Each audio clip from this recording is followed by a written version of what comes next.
नमस्कार, आप देख रहे हैं उत्तराखंड का बुलेटिन और मैं हूं आपके साथ स्मिता सिंह। बुलेटिन की शुरुआत करते हैं, लेकिन उससे पहले रुक करते हैं इस वक्त की बड़ी और अहम जानकारी की तरफ, जो कि देहरादून से। आपको बता दें कि मंत्रिमंडल की अहम बैठक को लेकर जानकारी आ रही है। उत्तराखंड में मंत्रिमंडल की अहम बैठक जारी है। आपको बता दें कि सीएम धामी की अध्यक्षता में यह बैठक हो रही है। इस वक्त की बड़ी और अहम जानकारी आपको देहरादून से बता रहे हैं, जो कि बता दें सीएम धामी की अध्यक्षता में यह बैठक हो रही है। कई प्रस्ताव पर लग सकती है मोहर। साथ ही आपको बता दें कि यूसीसी ड्राफ्ट भी हो सकती है चर्चा इस बैठक के दौरान। उत्तराखंड ड्रोन पॉलिसी रखा जा सकता है प्रस्ताव, और इलेक्ट्रॉनिक वेस्ट पॉलिसी में भी संशोधन का प्रस्ताव रखा जा सकता है, और विशेषज्ञ डॉक्टरों के लिए भी अलग कैडर बनाने पर चर्चा की जा सकती है, और प्रदेश के 3 जिलों में कैथ लैब स्थापित करने का प्रस्ताव भी रखा जा सकता है। इस वक्त की बड़ी और अहम जानकारी आपको देहरादून से बता रहे हैं, जो कि उत्तराखंड मंत्रिमंडल की अहम बैठक जारी है। सीएम धामी की अध्यक्षता में यह बैठक हो रही है। आपको बता दें कि कई प्रस्ताव पर लग सकती है इस बैठक में मुहर। यूसीसी ड्राफ्ट पर भी हो सकती है चर्चा। साथ ही आपको बता दें कि उत्तराखंड ड्रोन पॉलिसी रखा जा सकता है प्रस्ताव।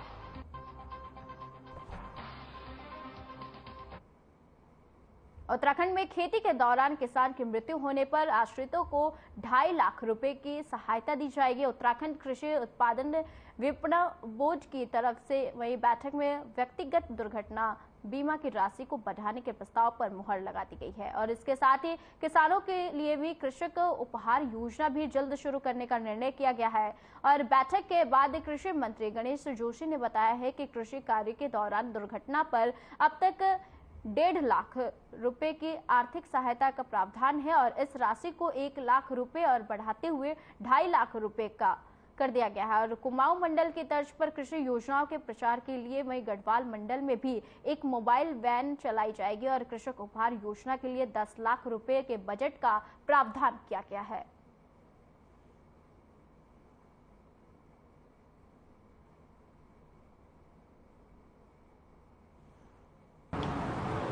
यहाँ पर ऑफ की गई, जिसमें जो किसानों के लिए हम छोटी छोटी सड़कें बनाते हैं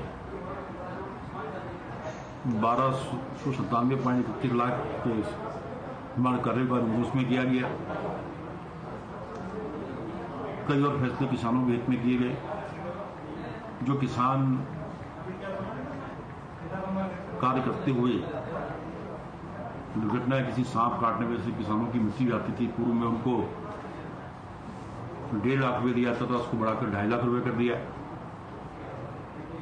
इसी प्रकार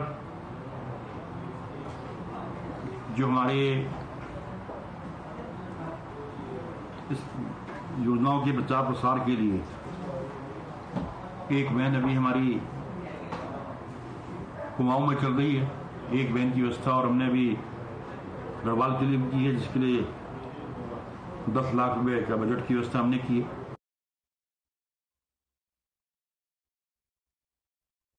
2023 और 24 शैक्षणिक सत्र के लिए स्कूल खुल गए हैं और पाठ्यक्रम भी शुरू कर दिया गया है, लेकिन प्रदेश में प्रवृत्ति और मैदानी क्षेत्रों में कई स्कूलों में बिल्डिंग के हालात बदतर है, और जिनकी मरम्मत के लिए अधिकारी पिछले 3 महीनों से सिर्फ कोशिश ही कर रहे हैं। और मानसून की शुरुआत में ही पूरे प्रदेश में जगह जगह जलभराव जैसी समस्या से लोगों के लिए परेशानी का सबब बन गया हुआ है, और ऐसे में खतरा उन बच्चों पर भी मंडरा रहा है जो पढ़ने के लिए जर्जर हालात में पड़ी बिल्डिंगों में पढ़ने को मजबूर हैं। हालांकि पिछले 2-3 महीनों से अधिकारियों ने 500 ऐसे स्कूलों को चिन्हित किया है जहां मरम्मत की जानी है। और वहीं शिक्षा महानिदेशक वंशीधर तिवारी का कहना है कि प्रदेश में 16,500 स्कूल हैं, जो कि जिनको अलग अलग कैटेगरी में बांटा गया है, और इसी सूची में भी वही कैटेगरी वाले 400 स्कूलों में मरम्मत का काम किया जाना है।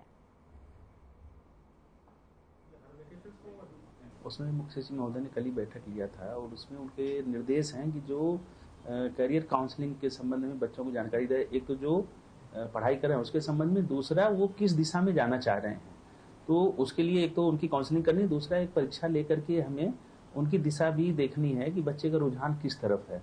तो उस तरह का उनको करियर काउंसलिंग के माध्यम से जानकारी देंगे ताकि वो सही विषय का चयन कर सकें।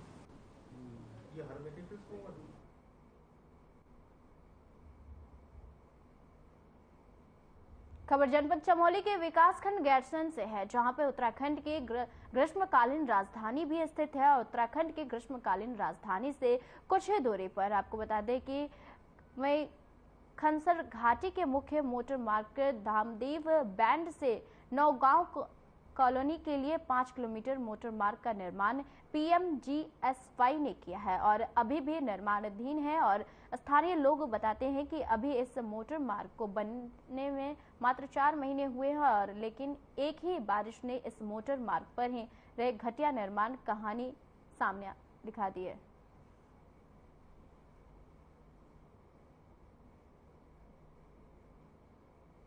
धामदेव बैंड से कोलानी मोटर मार्ग जो 5 किलोमीटर PMGSY के तहत यानी PMGSY विभाग के द्वारा जो बनाया गया है, इस पे पैरामीटर, स्कबर और रोड की जो कटिंग हो रही है वो बड़ी अनियमित तरीके से हो रही है।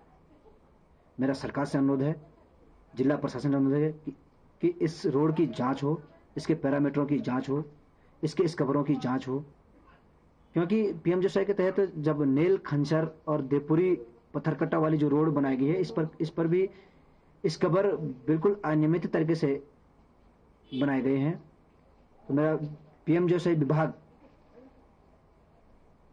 से और सरकार से अनुरोध है कि कृपया काम को सही तरीके से किया जाए ताकि आने वाले भविष्य में किसी को नुकसान न हो। क्योंकि आप देख रहे हैं नौगांव, इस वीडियो में आप देखेंगे कि नौगांव कोलानी जो मोटर मार्ग है ये जगह जगह में टूट चुकी है, पर है।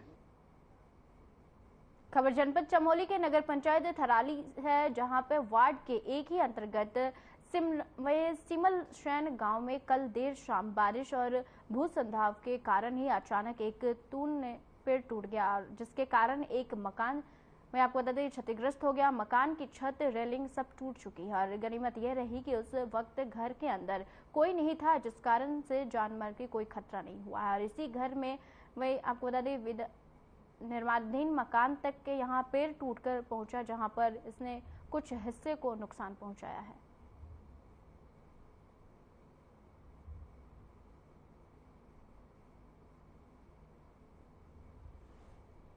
घटना है 5 बजे की घटना है, 5-5:15 बजे के आसपास की घटना है जी। हम घूमने के लिए गए थे, अब कुछ नहीं हुआ। तो उसके बाद घर से फोन आया कि पेड़ टूट गया। पेड़ टूटा तो यहाँ पे हमारी माता जी भी बगली पे बैठी थी, तो एकदम उसके बाद बुढ़िया भी घायल हो गई, डर गई कि क्या हो गया अचानक। तो पेड़ टूटने से किचन भी टूट गया, नीचे जीना हिना पूरा रेलिंग वगैरह पूरा नुकसान कर दिया। गरीब व्यक्ति हैं सर हम लोग, ऐसा भी नहीं कि कोई जॉब है या परिवार में कोई जॉब वाले नहीं। इससे क्या है कि कई बार मैंने सूचना भी दी है, वन पंचायत को दे रखा है, मैं तहसील में गया हूँ, मेरे पास कई बना रखे, मैंने कागजात बना रखे हैं कि भाई हमें कभी भी जान माल का नुकसान हो सकता है। जैसा आजकल बारिश का टाइम हवा आदि आ रही है। लेंटर टूट गया खतरा से, पूरा पिलर टूट गए।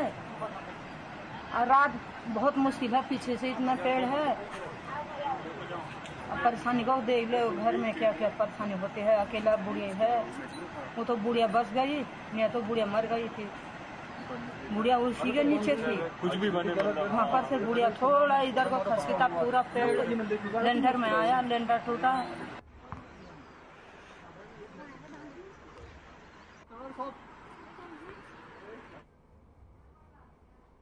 इसी बीच रुक करते हैं इस वक्त की बड़ी और अहम जानकारी की तरफ, जो कि देहरादून से इंजीनियरों के साथ मारपीट के मामले में लोनीवी के कर्मचारियों ने वही कार्य बहिष्कार किया। आपको बता दें कि संयुक्त महासंघ ने लिया है निर्णय और संयुक्त महासंघ की यमुना कॉलोनी में हुई थी यह बैठक और दोषियों के खिलाफ FIR करने की मांग उठाई गई है। कार्रवाई न होने पर उग्र आंदोलन की भी चेतावनी दी गई है। इस वक्त की बड़ी और अहम जानकारी आपको देहरादून से बता रहे हैं। खबर देहरादून से है, जहां पुलिस ने 2 अलग अलग घटनाओं में लूट के आरोपियों को गिरफ्तार कर लिया है और ये दोनों घटनाएं देहरादून के नेहरू कॉलोनी और डालनवाला थाना क्षेत्र में हुई थी। और दरअसल नेहरू कॉलोनी में के ही वहीं एक बुजुर्ग महिला से सोने के चेन लूटकर 2 आरोपी फरार हो गए थे और वहीं दूसरी घटना में कोतवाली डालनवाला क्षेत्र में बैंक से पैसा निकालकर अपने घर जा रही एक महिला से 35,000 रुपए के दिन दहाड़े वहीं लूट की घटना को अंजाम दिया। और इन दोनों वारदातों में पुलिस ने 3 लोगों को गिरफ्तार किया है और इनके नेटवर्क खंगालने की कोशिश कर रही है।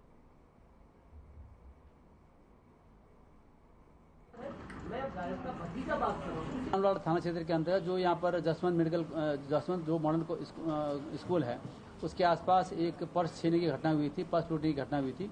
उसका भी अनावरण कर लिया गया है। उसमें जो अभियुक्त है उसकी अरेस्टिंग हो गई है।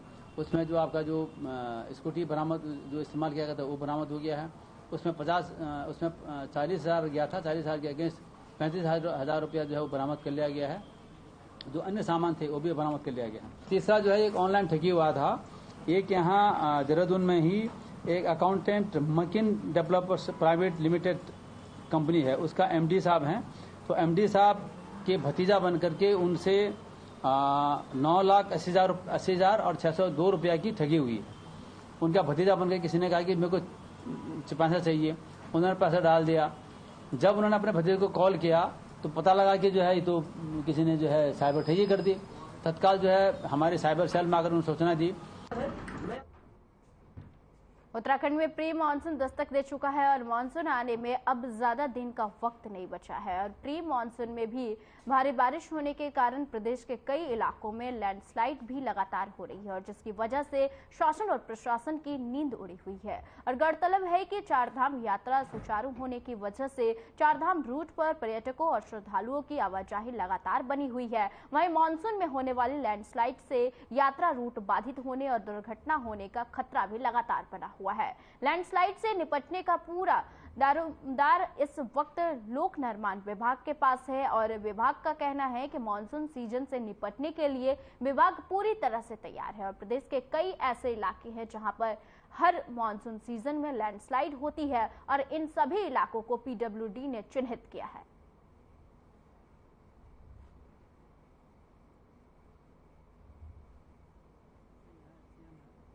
चारधाम यात्रा में इस बाबत कोई व्यवधान ऐसा नहीं है, रोड बंद होने से नहीं है। अगर कहीं रोड बंद हुई है तो जो मिनिमम इंटरवेंशन है हमारा आधा घंटा 1 घंटे में वो रोड खुल गई है। कुछ ऐसे पॉइंट्स हैं जिनको हम बोलते हैं क्रॉनिक स्लिप जोन्स, वो जब तक उनका ट्रीटमेंट ना हो जाए वो हर साल बंद होते हैं। तो वहां पे हमने डिप्लॉयमेंट ऑफ मशीन एडवांस में किया हुआ है। चारधाम के जितने प्रोजेक्ट हैं वो ईपीसी कॉन्ट्रैक्ट में चल रहे हैं। ईपीसी कॉन्ट्रैक्ट में ठेकेदारों की अपनी मशीनें हैं, जेसीबी की हैं और उसको खोलना उनकी ड्यूटी है। बट विभाग ने भी एडिशनली अपनी जो है विभागीय जेसीबीज भी उनके साथ रिइंफोर्स कर रखी हैं।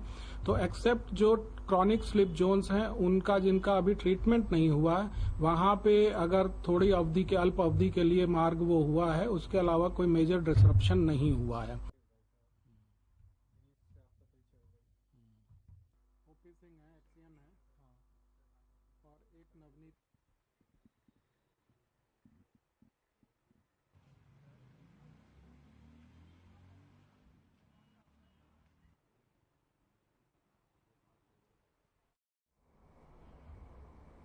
देहरादून से बड़ी खबर की तरफ रुख करते हैं, जो कि मौसम में बदलाव देखने को मिला और भारी बारिश से जनजीवन अस्त व्यस्त हो गया। शुक्रवार को बंद रहेंगे 4 स्कूलों के सभी स्कूल। आपको बता दें कि बारिश के अलर्ट को देखते हुए स्कूलों को बंद रखा गया है और तराई में जलभराव से बढ़ा है, जो कि लोगों की परेशानी हो रही है भूस्खलन के चलते। आपको बता दें कि डीएम ने वहीं सावधानी बरतने का आदेश दिए हैं और प्रदेश भर में भारी बारिश के आसार देखने को मिल रहा है। इस वक्त की बड़ी और अहम जानकारी देहरादून से बता रहे, जो कि भारी बारिश से जनजीवन अस्त व्यस्त हो गया है और शुक्रवार को स्कूल 4 जिलों में बंद रखने का आदेश दिया गया है।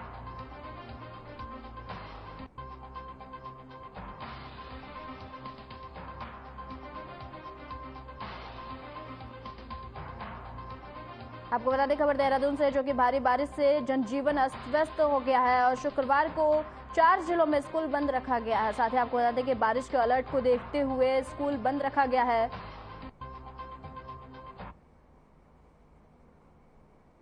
खबर हरिद्वार से है, जहां एसडीआरएफ के जवान का सराहनीय कार्य देखने को मिला है। आपको बता दें कि दरअसल वहीं पर हरिद्वार कांगड़ा में पुल के पास से घाट पर नहाते समय एक कांवड़िया गंगा नदी में तेज बहाव की चपेट में आकर डूबने लगा और घाट पर पूर्व से तैनात एसडीआरएफ के जवान अपर उप निरीक्षक दीपक मेहता, जिनके द्वारा नदी में राफ्ट के माध्यम से रैकी की जा रही थी और साथ ही अन्य कांवरियों की चीख पुकार सुनकर डूबते कांवरियों को बचाने के लिए तुरंत नदी में छलांग लगा दी और एसडीआरएफ जवान दीपक मेहता ने त्वरित प्रतिक्रिया करते हुए तत्काल डूबते कांवरियों तक पहुंचकर उसे नदी के तल से खींचकर रेस्क्यू किया है।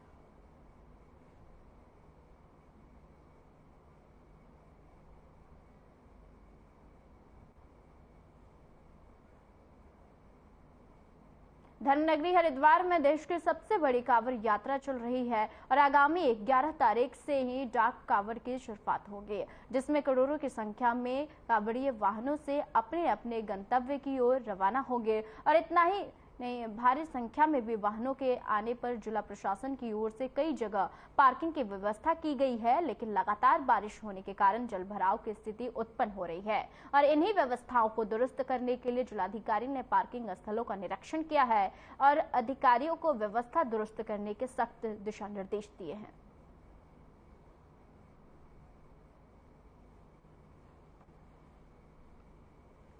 बारिश हो रही है 160 mm 66 mm के बाद बारिश नहीं है, तो बैरागी कैंप पे जहाँ मेन पार्किंग होती है डाक कावड़ी, तो वहाँ पे लगातार पानी भर रहा है, तो इसकी प्रॉपर इसका निकासी हम लोग तैयार कर रहे हैं। जून पाइप वगैरह डलवा के पहली बार हम ये नहीं चाहते कि 11 के बाद जब डाक कावड़ी आए तो यहाँ बिल्कुल भी जल भरा है। खबर लक्सर से है, जहां कांवड़ी यात्रा के चलते ही वहीं परिवहन विभाग एक्शन मोड में नजर आ रहा है। परिवहन विभाग ने लक्सर से हरिद्वार रोड पर चेकिंग अभियान चलाया है और वहीं बिना परमिट टैक्स के संचालित होने वाले वाहनों के खिलाफ ARTO अनिल नेगी ने कई चालान भी किए हैं। बता दें कि इस कार्रवाई से वाहन चालकों में हड़कंप मच गया है और ARTO ने बताया है कि वैसे तो रूटीन चेकिंग चलती रहती है, मगर इन दिनों 4 से 15 तारीख तक कांवड़ यात्रा चल रही है और हमारा प्रयास है कि बिना परमिट और बिना फिटनेस के वाहनों को रोका जा रहा है। और उन्होंने यह भी कहा कि हमारा प्रयास यह भी है कि इस तरह के वाहनों पर रोकथाम लगाई जाए, साथ ही जो ओवरलोडिंग कर रहे हैं या माल वाहनों से सवारियों को ढोते हुए पाए जाते हैं उन पर भी कार्रवाई की जा रही है।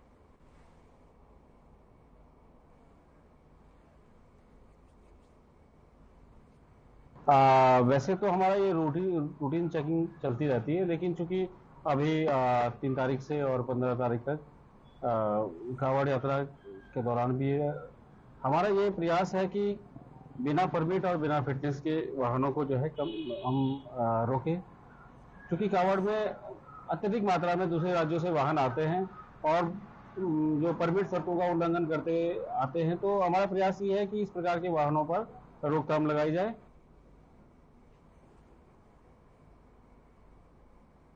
रामनगर कोतवाली पुलिस ने अवैध कच्ची शराब के खिलाफ अभियान चलाते हुए शराब तस्करों के वहीं खिलाफ बड़ी कार्रवाई की। आपको बता दें कि हालांकि पुलिस की कार्रवाई की भनक लगने से पहले ही शराब तस्कर मौके से फरार हो गए और पुलिस की कार्रवाई ने आबकारी विभाग पर जहां एक और कई सवाल खड़े कर दिए हैं, तो वहीं विभाग के जिम्मेदार अधिकारी भी कहीं ना कहीं संदेह के दायरे में हैं। और अभियान के संबंध में जानकारी देते हुए कोतवाली के SSI अनीस अहमद ने बताया कि मालधन चौड़ क्षेत्र में लंबे समय से अवैध कच्ची शराब बनाने की सूचना मिल रही थी और जिस पर SSP नैनीताल पंकज भट्ट के निर्देश पर पुलिस ने अवैध कच्ची शराब के खिलाफ अभियान चलाया है।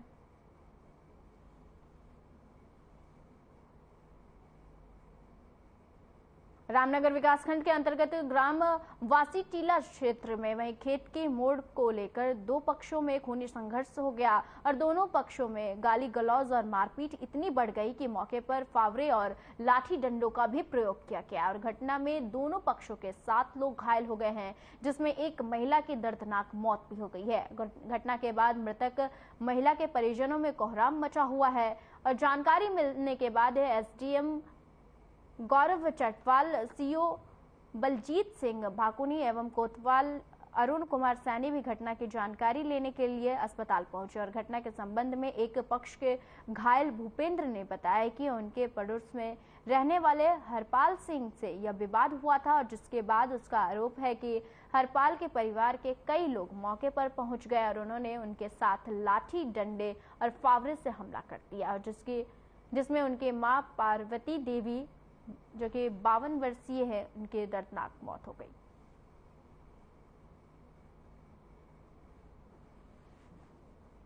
देखिए, 2 पक्षों में मेड़ को लेकर विवाद हुआ, जिसमें आपस में फावड़े और डंडे चले गए, जिसमें पार्वती देवी नामक महिला की मृत्यु हो गई है, जिसका पंचायत नाम पोस्टमार्टम की कार्रवाई की जा रही है और इनके द्वारा तहरीर प्राप्त कर आवश्यक कानूनी कार्रवाई की जा रही है। ये सर हमारी मम्मी जी की डेथ हुई है, चोट लगने के कारण सर में बेसबोर्ड मारा गया है और फावड़ा मारा गया है, भाई के भी, बहन के भी, और मेरे को भी लगी है चोट।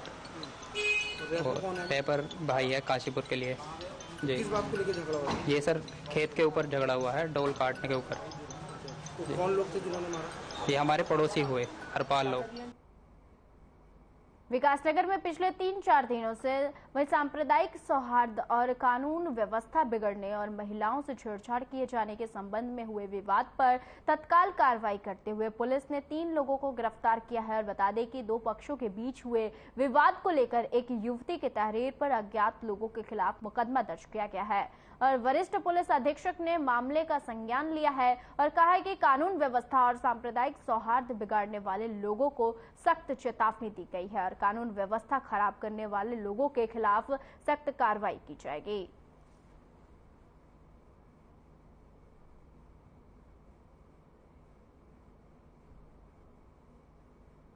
कुछ लोग बड़ा चढ़ा करके जो है सांप्रदायिक सौहार्द को बिगाड़ने का प्रयास कर सकते हैं, उनके प्रभाव में ना आए।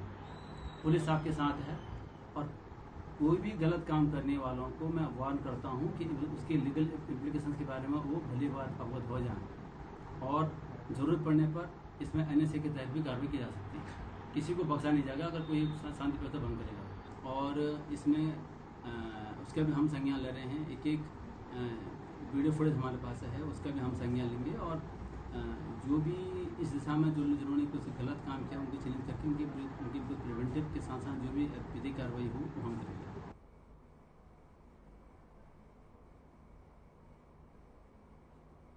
कांवड़ मेले के चलते खाद्य सुरक्षा विभाग अलर्ट मोड पर है और आज सुबह खाद्य सुरक्षा विभाग की टीम ने करीब 8 क्विंटल मिलावटी पनीर पकड़ा है और अधिकारियों को कांवड़ मेले में सप्लाई होने के लिए पनीर ले जाए जाने की सूचना मिली थी और जिसके बाद सुबह 4 बजे शांति कुंज के पास हरिद्वार जिले के बॉर्डर पर अधिकारियों ने सहारनपुर जिले से आ रही गाड़ी को रोका और गाड़ी में 8 ड्रमों में पनीर भरा हुआ था और डिप्टी कमिश्नर के नेतृत्व में पहुंची खाद्य सुरक्षा विभाग की टीम ने मोबाइल में ट्रेसिंग वैन से पनीर के जांच की और आपको बता दें कि जिसके बाद अधिकारियों ने लैब में भेजने के लिए पनीर के सैंपल को लिए और पनीर को नष्ट कर दिया। अधिकारियों ने यह भी बताया है कि अगर सैंपल जांच में फेल होते हैं तो कानूनी कार्रवाई की जाएगी।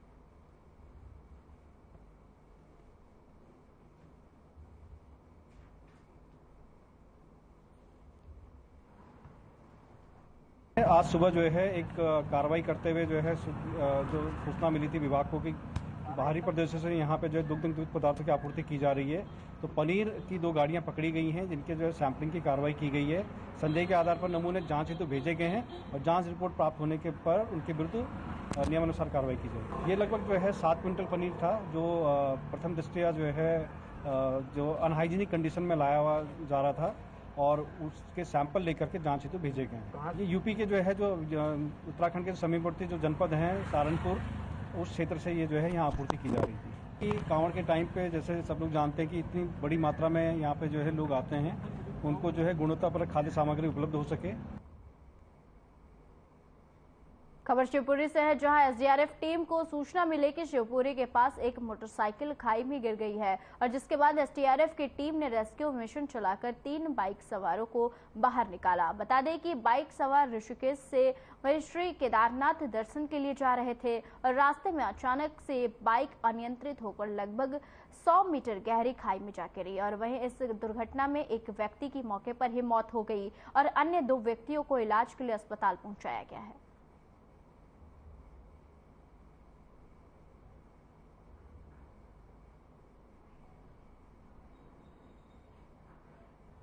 उत्तराखंड के बुलेटिन में फिलहाल के लिए इतना ही। मुझे दीजिए इजाजत। नमस्कार।